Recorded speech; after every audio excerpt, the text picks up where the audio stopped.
Welcome to qnawire. Hello students, for part A of the question, the free body diagram will be as follows. For part B, according to Newton's second law, we have mg sin theta minus the frictional force will be equal to ma. Let us consider this equation 1,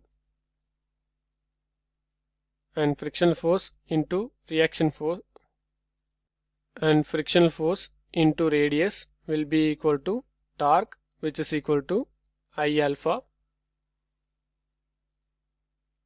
Fr will be equal to 2 by 5 into mr square into a by r. Here I is equal to 2 by 5 mr square and alpha is equal to a by r. Mg sin theta will be equal to 2 by 5 ma plus ma.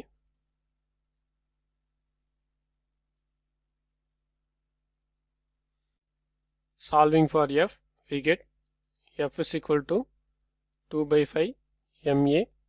Let us consider this equation 2. Substituting in equation 1, we get mg sin theta will be equal to 2 by 5 ma plus ma,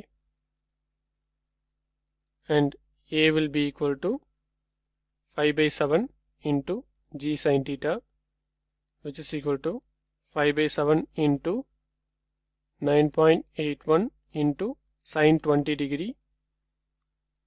So the acceleration will be equal to 2.397 meters per second square.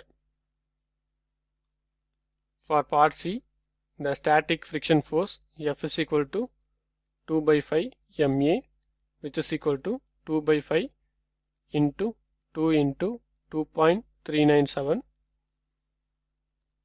So the static friction force will be equal to 1.9173 newtons.